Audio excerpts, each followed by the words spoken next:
Senang berjumpa dengan Bapak Ibu. Terima kasih Ibu Nancy yang telah mengundang saya untuk hadir dan menyampaikan firman Tuhan. Saya pantun dulu ya Bapak Ibu ya. Nanti dibantu cakep begitu ya, biasa semangat gitu. Ya. Ikan teri, ikan gabus. Rasanya tidak gurih kalau direbus. Supaya silaturahmi tidak terputus. Nanti saya pinjamkan 100. Puji Tuhan, saya senang bisa hadir bersama dengan saudara hari ini untuk bisa membagi kebenaran firman Tuhan. Judul kita pada tema kita pada bulan ini adalah The Chosen Generation, generasi pilihan. Dan hari ini saya mau berbicara tentang karakter daripada generasi terpilih itu. Kalau saudara tidak punya karakter yang baik, bagaimana saudara bisa mempengaruhi marketplace? Bagaimana saudara bisa mempengaruhi keluargamu? Bagaimana saudara bisa mempengaruhi dunia sekitarmu? Saya kira saudara akan sulit sekali bisa memberi pengaruh yang positif.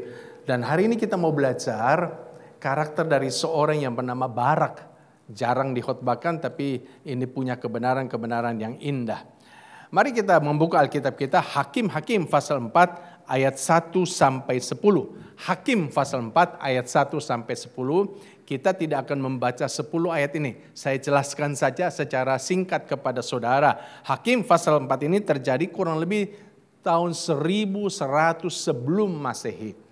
Dalam ayat 1 dikatakan bahwa bangsa Israel melakukan apa yang jahat di mata Tuhan. Lalu ayat 2, Tuhan menyerahkan mereka ke tangan orang Kanaan yang rajanya namanya Yabin dan panglimanya namanya Sisera. Dan ayat 4 menyebutkan bahwa pada waktu itu di Israel yang menjadi hakimnya adalah Deborah. Dan Deborah ini adalah hakim perempuan satu-satunya yang ada di Israel pada zaman perjanjian lama. Dan Deborah ini selain hakim, dia juga adalah nabiya. Nabi perempuan yang dipakai Tuhan, diurapi Tuhan, yang banyak menerima pesan dari Tuhan lalu menyampaikannya kepada bangsa Israel. Dalam ayat 6 dikatakan bahwa Deborah memanggil Barak. Untuk apa dia panggil Barak? Untuk menyampaikan firman Tuhan. Bahwa Tuhan telah menyuruh Barak untuk membawa 10.000 orang Israel ke Gunung Tabor. Supaya apa? Supaya nanti mereka bisa berperang melawan orang Kanaan. Lalu ayat 8 ternyata Barak minta supaya Deborah ikut bersama dengan dia. Barak berkata kepada Deborah, jika engkau turut maju, aku pun maju. Tetapi jika engkau tidak turut maju, aku pun tidak maju. Lalu ayat 9, Deborah menjawab Barak, baik, aku turut, hanya engkau tidak akan mendapat kehormatan dalam perjalanan yang engkau lakukan ini, sebab Tuhan akan menyerahkan Sisera ke dalam tangan seorang perempuan. Ternyata yang membunuh nanti Sisera bukanlah Barak, tapi adalah seorang perempuan, ibu rumah tangga, istrinya Yael. Hidup ibu rumah tangga. Kurang pede nih ibu-ibu nih. Hidup ibu rumah tangga. Ya. Nah, ada beberapa ayat yang saya mau kita coba telaah pelan-pelan tapi secara mendalam. Coba kita lihat Hakim-Hakim pasal 4 ayat 6 dan 7. Hakim-Hakim pasal 4 ayat 6 dan 7. Kita baca bersama-sama dua ayat ini. 2, 3. Ia menyuruh memanggil Barak bin Abinoam dari Kades di daerah Naftali. Lalu berkata kepadanya, bukankah Tuhan Allah Israel memerintahkan demikian? Majulah, bergeraklah menuju Gunung Tabor dengan membawa 10.000 orang Bani Naftali dan Bani Zebulon bersama-sama dengan engkau. Ayat 7, dan aku akan menggerakkan Sisera, panglima tentara Yabin, dengan kereta-keretanya dan pasukan-pasukannya menuju engkau ke sungai Kison. Dan aku akan menyerahkan dia ke dalam tanganmu. Intinya dua ayat ini adalah Tuhan perintahkan kepada Barak untuk membawa 10.000 Bani Naftali, Bani Zebulon pergi ke Gunung Tabor. Lalu nanti Tuhan akan menggerakkan hatinya Sisera, panglima perangnya Kanaan, untuk pergi ke sana dan terjadi peperangan dan ada janji Tuhan. Ayat 7 berkata bahwa Tuhan akan menyerahkan Sisera ke dalam tangan daripada Barak. Artinya nanti Barak yang akan membunuh Sisera. Artinya ada janji kemenangan yang Tuhan berikan kepada Barak. Coba kita lihat bagaimana responnya Barak ketika menerima firman Tuhan itu.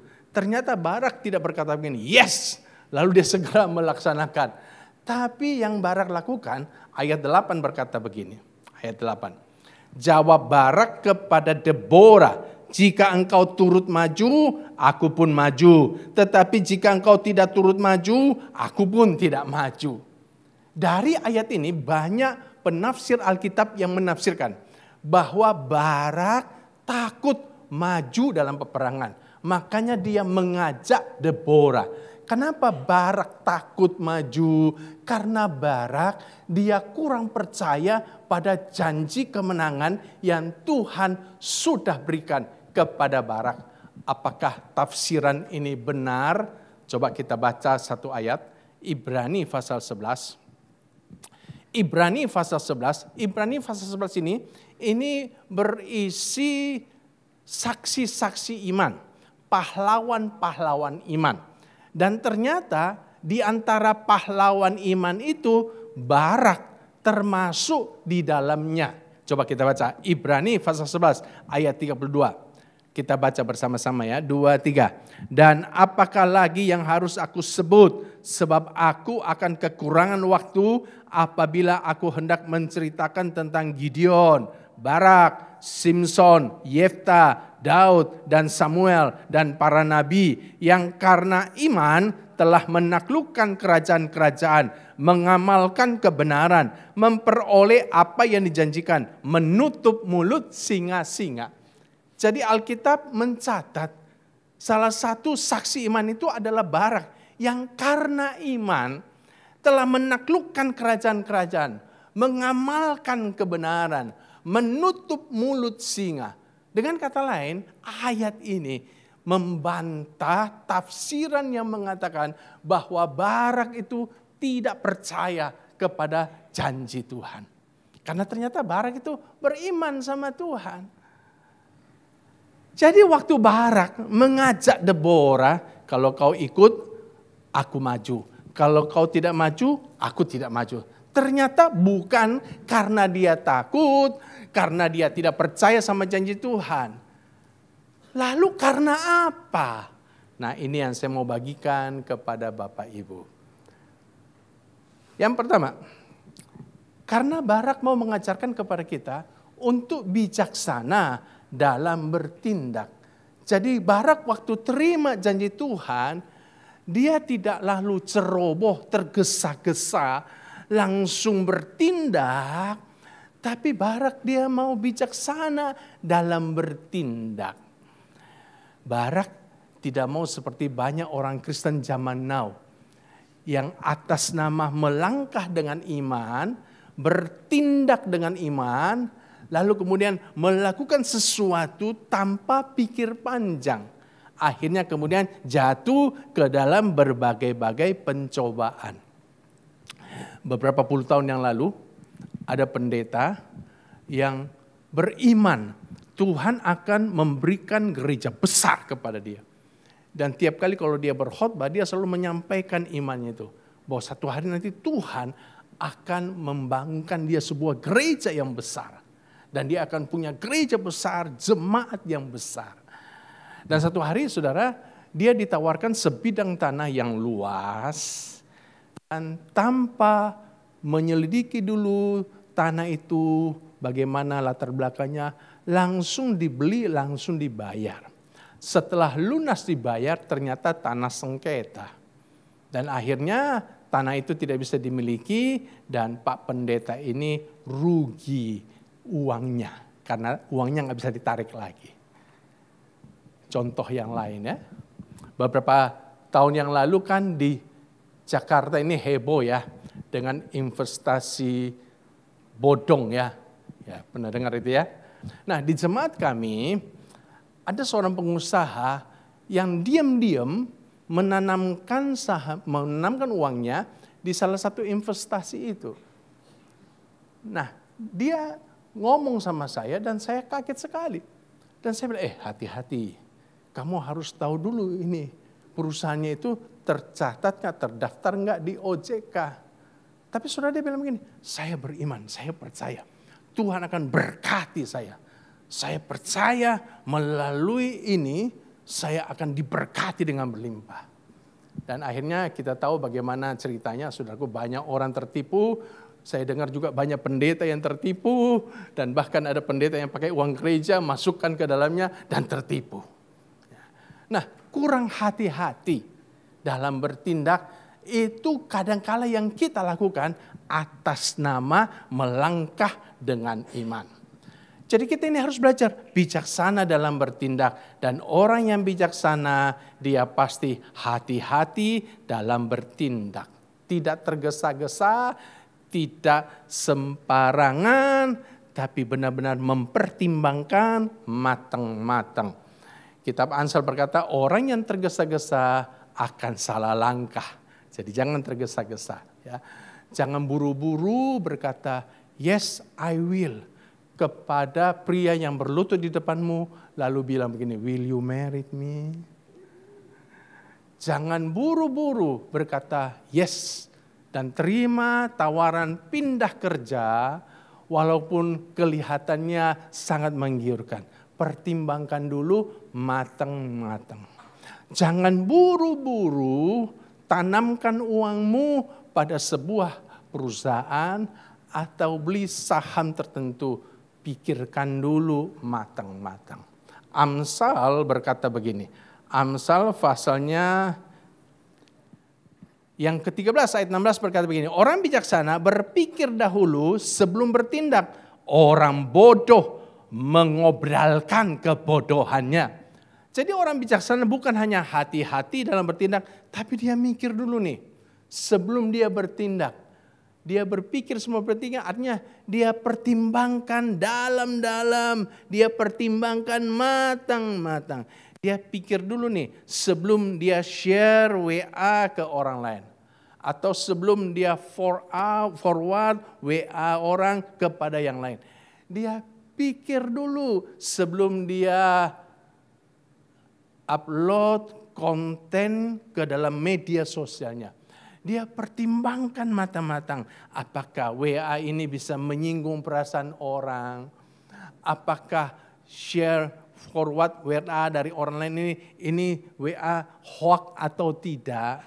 Apakah konten kalau saya upload ke dalam media sosial saya, apakah ini ada unsur sara atau tidak? Jadi dia pertimbangkan matang-matang. Tapi orang bodoh dia obralkan kebodohannya. Dan banyak sekali orang Kristen yang bodoh seperti ini. Ya, tidak pernah berpikir matang, langsung forward WA. Langsung dia masukkan konten ke dalam media sosialnya. Hari ini kita belajar untuk lebih bijaksana dalam bertindak. Dan orang bijaksana juga selain dia hati-hati dalam bertindak, dia pikir dulu sebelum bertindak, dia juga merencanakan kehidupannya. Dia merencanakan kapan dia selesai kuliah, dia merencanakan kapan dia akan menikah, dia merencanakan sesudah menikah nanti apa yang akan dia lakukan, apakah dia mulai bangun karirnya, atau mulai bisnisnya, atau dia kerja sama orang. Kalau dia kerja sama orang, dia merencanakan kapan dia akan punya usaha sendiri. Jadi dia merencanakan hidupnya. Ini orang yang bijaksana. Dan merencanakan hidup itu tidak bertentangan dengan iman. Bahkan merencanakan kehidupan kita itu bagian dari iman kita. Karena Yesus mengajarkannya. Lukas pasal 14 ayat 28 sampai 32. Yesus mengajar begini. Sebab siapakah di antara kamu yang kalau mau mendirikan sebuah menara tidak duduk dahulu membuat anggaran biayanya. Kalau cukup uangnya untuk menyelesaikan pekerjaan itu. Supaya jikalau ia sudah meletakkan dasarnya dan tidak dapat menyelesaikannya. Jangan-jangan semua orang yang melihatnya mengejek dia sambil berkata orang itu mulai mendirikan. Tetapi ia tidak sanggup menyelesaikannya. Coba lihat. Jadi Yesus mengajar kepada kita untuk membuat planning dalam segala hal. Jangan jadi orang Kristen yang mengalir saja. Saudara tahu hanya ikan mati yang mengalir saja mengikuti arus air. Kalau ikan hidup, dia tidak mengalir saja. Kadang-kala dia berenang ke kiri, berenang ke kanan, bahkan kadang-kala dia berenang menentang arus. Saudara tahu ikan asal salmon? Ikan itu kan ikan mahal tuh, tapi enak. Enak, itu ikan favorit saya. Nah, ikan salmon itu selalu kalau bertelur, itu selalu di muara sungai karena tempatnya tenang. Itu tempat bagi ikan salmon bertelur. Jadi walaupun mereka sudah ada di laut yang dalam, kalau sudah musim bertelur, mereka harus kembali ke muara sungai. Itu berarti harus berenang menentang arus. Tapi mereka lakukan itu. Dan ketika mereka tiba di sungai, mereka akan menghasilkan jutaan salmon-salmon yang baru. Jadi belajar, saudara, jangan mengalir saja. Belajar merencanakan hidupmu. Katakan amin. Yang penting dalam perencanaan kita harus selalu melibatkan Tuhan. Jangan kita mengandalkan kekuatan kita, tapi libatkanlah Tuhan dalam perencanaan hidup kita. Yakobus mengkritik pengusaha-pengusaha pada waktu itu yang begitu pede merencanakan bisnis mereka. Aku akan pergi ke kota itu, aku akan tinggal di situ berapa tahun, aku akan bisnis dan dapat untung di situ. Nah, Yakobus mengkritik mereka. Kenapa? Karena kan mereka tidak tahu hidup mereka itu besok apa yang terjadi, mereka nggak tahu. Kan hidup kita itu seperti uap saja yang sebentar hilang. Harusnya Yakobus bilang begini kepada mereka dalam ayat 15. Sebenarnya kamu harus berkata, jika Tuhan menghendakinya. Dalam bahasa Arabnya, insya Allah. Insya Allah kami akan hidup dan berbuat ini dan itu. Artinya dalam kita merencanakan harus melibatkan Tuhan. Katakan amin. Jadi pelajaran pertama ya, dari Yefta kita belajar untuk bertindak bijaksana. Sekarang pelajaran yang kedua. Dan sekali lagi orang bangsa pilihan, generasi pilihan tidak gerasa gerusu dalam bertindak. Dia pasti selalu bijaksana dalam mengambil keputusan. Yang kedua, pimpinan Tuhan adalah yang utama bagi Barak. Coba kita baca ayat 8. Jawab Barak kepada Deborah, jika engkau turut maju, aku pun maju. Tetapi jika engkau tidak turut maju, aku pun tidak maju. Kenapa ini si Barak ngajak-ngajak si Deborah untuk ikut perang? Padahal kan Deborah ini perempuan dan bukan ahli perang. Tidak jago strategi perang dan tidak bisa berperang. Kok diajak-ajak masuk dalam peperangan? Saudara-saudara jangan lupa ya, Deborah ini adalah nabi. Nabi paten, bukan nabi abal-abal. Ini nabi yang memang terima suara Tuhan, firman Tuhan, lalu menyampaikannya kepada orang Israel. Ini bukan nabi KW ini benar-benar nabi. Nabi ori ini saudara-saudara ya. Jadi kenapa nih si Barak ngajak si Deborah rupa-rupanya bukan supaya Deborah kasih nasihat tentang peperangan. Tapi rupanya si Barak ingin dapat petunjuk Tuhan. Suara Tuhan. Pimpinan Tuhan. Lewat firman yang didapatkan oleh Nabiya Deborah ini. Artinya bagi Barak pimpinan Tuhan itu sangat penting. Sangat utama. Generasi pilihan Allah itu tidak pernah mengandalkan kekuatannya, kepintarannya, pengalamannya. Saudara punya pengalaman seabrak-abrak, oke, bagus buat saudara. Saudara punya modal besar, oke, bagus buat saudara. IQ-mu 500 ke atas, oke, baik buat saudara. Tapi saya mau bilang jangan andalkan itu.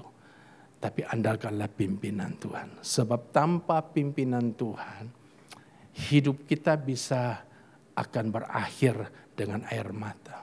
Kita perlu pimpinan Tuhan dalam bisnis kita, dalam karir kita, dalam rumah tangga kita. Kita perlu pimpinan Tuhan. Siapa pasangan hidup kita, kita butuh pimpinan Tuhan.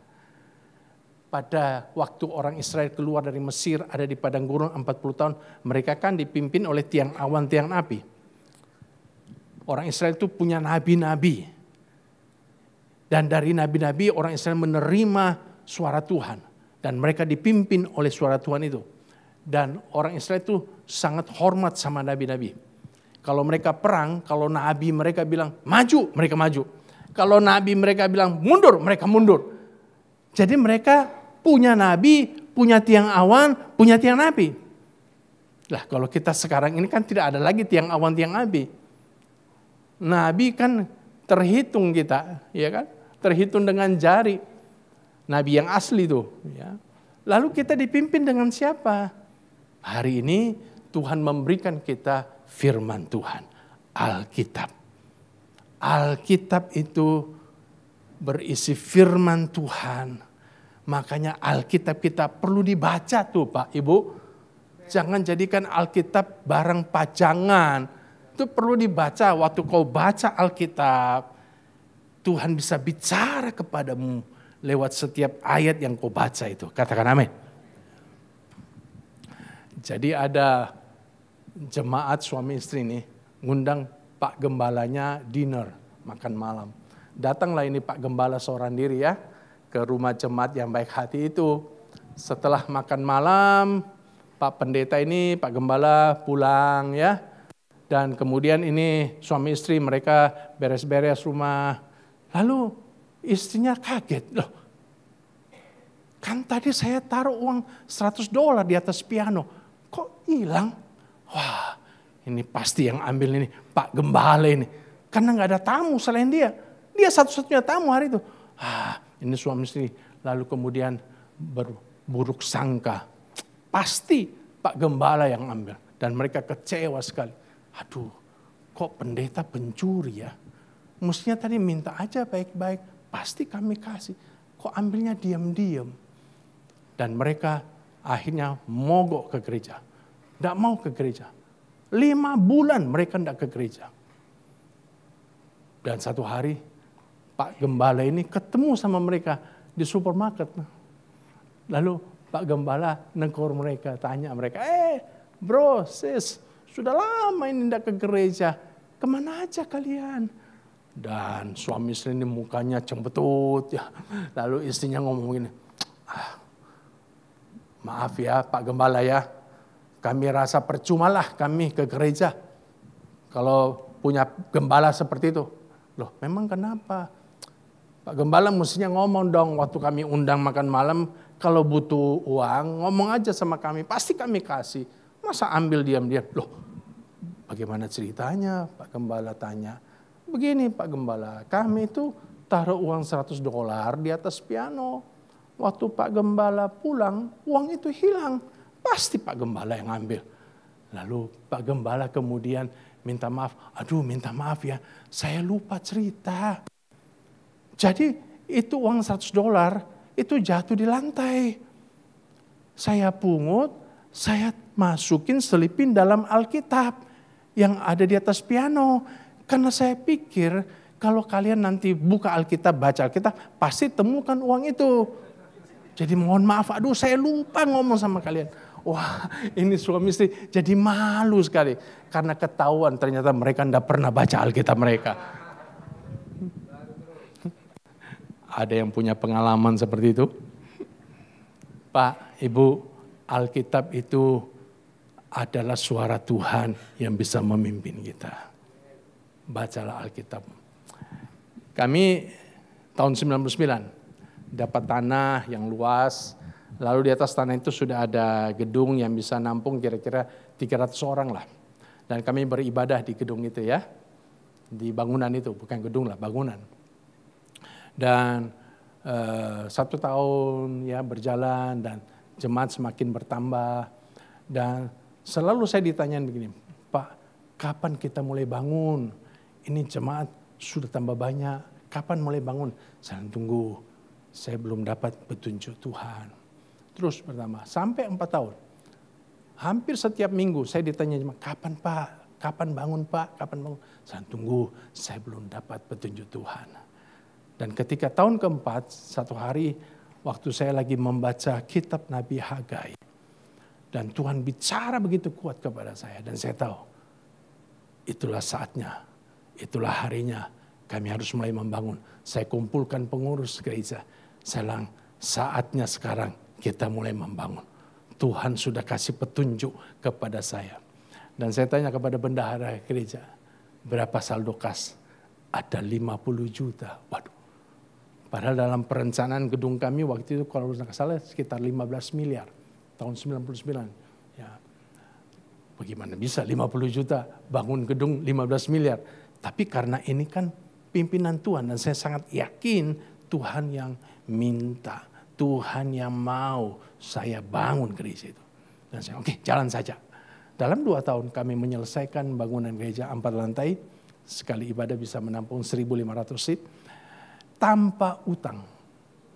Tanpa utang. Jadi Tuhan benar-benar menyiapkan dana. Sudah lihat, kalau kita berjalan dalam pimpinan Tuhan, Tuhan akan menyelesaikannya untuk kita. Kasih tepuk tangan bagi Tuhan Yesus. Pelajaran yang ketiga. Dari Barak kita belajar bahwa penghormatan manusia bukanlah segala-galanya. Waktu Barak minta Deborah supaya ikut dengan dia masuk dalam peperangan, Deborah berkata begini, Hakim-Hakim pasal 4 ayat 9. Kata Deborah, baik aku turut, hanya engkau tidak akan mendapat kehormatan dalam perjalanan yang engkau lakukan ini, sebab Tuhan akan menyerahkan Sisera ke dalam tangan seorang perempuan. Lalu Deborah bangun berdiri dan pergi bersama-sama dengan Barak ke Kedes. Ternyata Deborah sudah kasih peringatan kepada si Barak bahwa dia tidak akan mendapatkan kehormatan di dalam perjalanan itu, dalam peperangan itu. Kenapa? Karena nanti yang bunuh Sisera bukan dia. Sesuai karena janji Tuhan kan bahwa Tuhan berkata akan menyerahkan Sisera kepada Barak. Tapi karena dia ajak si Deborah, ternyata Deborah kasih peringatan, bukan kamu loh nanti akan membunuh si Sisera, tapi seorang perempuan yang akan membunuh. Tapi luar biasanya si Barak ini, walaupun dia sudah tahu tidak akan dapatkan kehormatan dalam peperangan itu, dia tetap maju aja berperang. Kalau saudara ya, misalnya ya, mau nyumbang gereja, lalu kemudian bendahara bilang, oke, silakan kau sumbang, tapi nanti tidak ada surat ucapan terima kasih dari gereja ya. Dan juga jangan harap ya, nanti orang-orang gereja akan hormat sama kamu ya karena sumbanganmu. Kira-kira saudara masih mau sumbang nggak? Alhamdulillah. Tapi kan banyak orang mulai berpikir kan, aku nyumbang di sini nggak dihargai, mending aku transfer ke gereja lain ya, yang mau terima aku. Kira-kira begitu ya. Tapi ini aneh loh, si Barak sudah tahu nih, dia nggak akan dapat kehormatan nih, tapi dia tetap berperang. Kenapa? Karena memang tujuan motivasi Barak berperang bukan untuk dapat kehormatan, tapi untuk membebaskan bangsanya dari penjajahan orang Kanaan. Dan itu yang membuat dia tetap maju berperang. Dengan kata lain, bagi Barak penghormatan bukanlah segala-galanya. Generasi pilihan Allah dengan saya, seorang generasi yang terpilih, tidak pernah berharap pada penghormatan manusia. Kalau saudara masih terus mencari penghormatan manusia, penghargaan manusia, saudara bukan generasi pilihan Allah. Orang pilihan Allah itu, dia nggak cari penghormatan manusia, tapi yang dia cari penghormatan dari Tuhan. Katakan amin. Walaupun sudah korban banyak, tidak dihormati manusia, it's okay. Yang penting aku terus kerja, aku terus melayani, aku terus senangkan hati Tuhan. Kadang-kala ya, kita ini pelayan-pelayan Tuhan ya, sudah korban banyak dalam pelayanan. Di ladang Tuhan sudah habis-habisan. Tapi kadang-kala jemaat itu nggak hargai loh. Kita udah korbankan waktu, tenaga, pikiran, perasaan kita korbankan. Sampai rasa malu kita korbankan, sampai-sampai nggak punya lagi rasa malu. Itu kadang-kadang jemaat tidak menghargai loh. Malah jemaat menuntut lebih lagi. Apakah kita berhenti melayani? Pasti tidak. Generasi pilihan Allah, dia akan terus melayani. Ini ya, dalam keluarga juga seperti itu loh. Kadang-kadang kan istri sudah korban mati-matian nih, membela keluarga, ya, melayani keluarga, ya kan?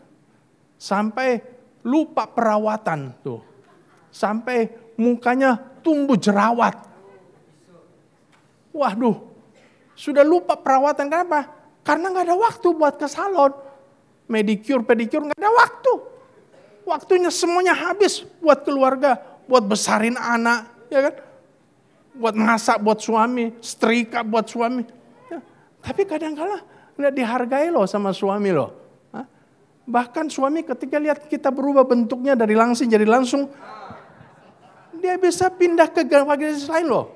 Pindah ke lain hati. Ini kan suami-suami yang tidak menghargai pengorbanan istri kan. Apakah istri lalu berkata, kalau begitu aku berhenti jadi ibu. Aku berhenti jadi istri. Tentu tidak. Jangan karena tidak dihargai, tidak dihormati, lalu kita berhenti dan menyerah. Sebab penghormatan manusia memang itu terbatas dan tidak kekal. Dan menurut saya juga penghormatan manusia tidak akan membawa manfaat apa-apa buat kita. Tapi penghormatan dari Tuhan itu segala-galanya. Satu hari nanti kalau kita ketemu dengan Bapa, kita pulang ke rumah Bapa, malaikat Tuhan akan menyambut kita. Dan ada mahkota yang telah disediakan buat kita. Dan kita akan tahu semua pengorbanan kita, baik di ladang Tuhan maupun di keluarga kita, tidak akan sia-sia. Karena dihargai oleh Tuhan.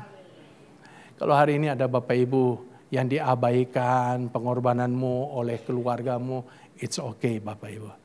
Tenang, kuatkan hatimu Pak. Tidak akan sia-sia pengorbananmu. Kalau ada Bapak Ibu yang sudah mati-matian membela gereja, lalu pengorbananmu tidak dihargai oleh gereja, it's okay. Kuatkan hatimu ya, jangan kecewa. Saya tutup khotbah saya dengan cerita sepasang suami istri misionaris. 50 tahun mereka melayani di sebuah desa di Afrika. Dan satu hari, Pak misionaris ini bilang sama istrinya, istriku, kita ini sudah 50 tahun ada di desa ini, melayani Tuhan di sini. Dan waktunya bagi kita untuk pensiun, kita kembali ke Amerika, kita menikmati sisa masa tua kita. Istrinya setuju dan pulanglah suami istri ini ke Amerika. Dan ketika mereka tiba di bandara, tidak ada satupun yang menyambut mereka, yang menjemput mereka di bandara. Gak ada. Keluarga enggak, jemaat gereja yang mengutus dia juga enggak. Dan ini Pak misionaris kecewa sekali. Sepanjang perjalanan pulang ke rumah, dia sangat kecewa. Dia sampai di rumah, dia masuk ke dalam kamar, dan dia mulai nangis di hadapan Tuhan. 50 tahun saya melayani sebagai misionaris di sebuah desa terpencil di Afrika. Dan tidak ada yang menghargainya. Tidak ada yang menyambut saya. Dia nangis di hadapan Tuhan. Dan tiba-tiba dia dengar suara Tuhan. Anakku, kau belum pulang ke rumahku. Kau memang sudah pulang tapi kau pulang ke rumahmu. Kau belum pulang ke rumahku. Dan waktu dia dengar suara itu, dia jadi tenang. Oh iya betul. Saya belum pulang ke rumah Bapa. Karena itu saya belum menerima penghormatan yang selayaknya. Dan itu menguatkan dia. Bapak Ibu saudara-saudara ingat baik-baik ya. Kau belum pulang ke rumah Bapamu. Kalau kau sudah pulang, kau pasti akan menerima penghormatan di sana. Mau cepat pulang? Nanti aja. Ya silakanlah kalau saudara mau duluan. Saya belakangan aja. Saya berdoa biar khotbah saya hari ini bisa membuka wawasan saudara. Generasi pilihan Tuhan itu bukan generasi ecek-ecek. Dia harus punya mental yang kuat, karakter yang kuat, punya integritas. Dan hari ini kita belajar dari Barak untuk jadi seorang yang luar biasa di hadapan Tuhan. Sehingga benar-benar menyenangkan hati Tuhan. Selamat menjadi generasi pilihan Allah. Kasih tepuk tangan bagi Tuhan Yesus.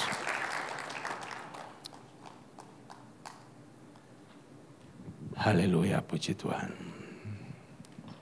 Selidiki aku, lihat hatiku, apakah ku sungguh mengasihimu, Yesus, Kau yang Maha Tahu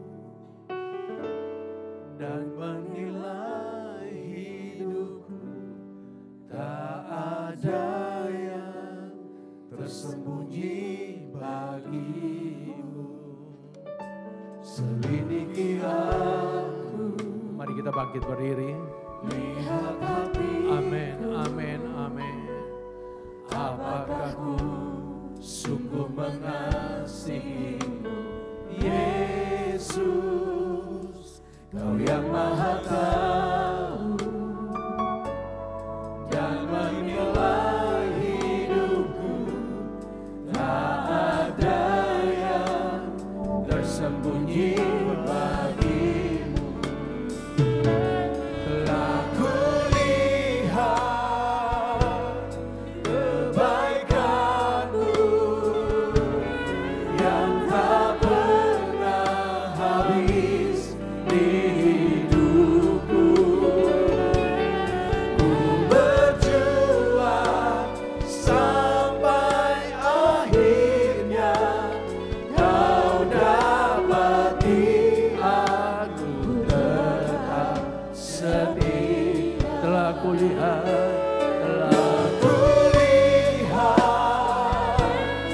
kebaikanmu yang tak pernah habis di hidupku.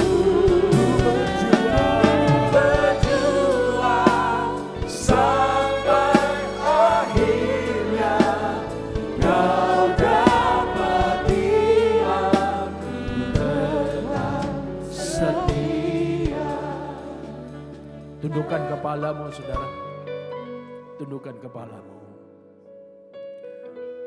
Saya tidak tahu pengorbanan apa yang sudah kau lakukan untuk gereja Tuhan, untuk keluargamu, bahkan untuk perusahaanmu.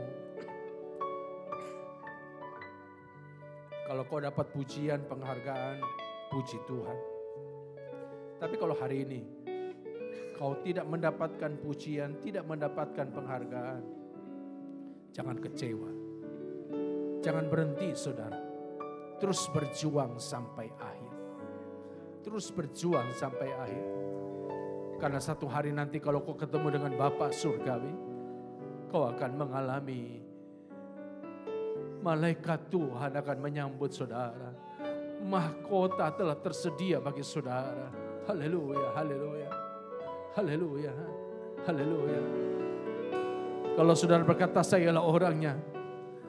Sayalah orangnya.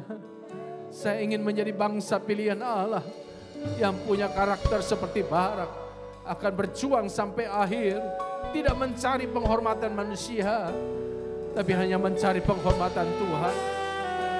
Saya mau bijaksana dalam bertindak. Saya mau minta pimpinan Tuhan, pitutur Tuhan. Mari angkat tanganmu yang tinggi, katakan, Tuhan, ini saya Tuhan. Tolong saya Tuhan, kuatkan saya. Hilala batasyandala, halarala batasyandala. Oh, haleluya, haleluya, haleluya, haleluya. Jama-jama tangannya terangkat. Hora bala barala batasyandala bala. Kami mengangkat tangan bukan karena kebiasaan, tapi kami ingin Tuhan menjamah, menolong, Tuhan melawan. Haleluya, haleluya, haleluya, haleluya. Oh, rabatashandala barabara. Terima kasih Tuhan. Terima kasih Tuhan. Tuhan melawat setiap tangan terangkat. Biar mereka pulang dengan damai, dengan sukacita, dengan sebuah kemenangan, dengan sebuah mental yang baru, dengan sebuah karakter yang baru. Dan mereka benar-benar menjadi umat pilihan-Mu, bangsa pilihan-Mu. Terima kasih Bapa. Terima kasih Tuhan.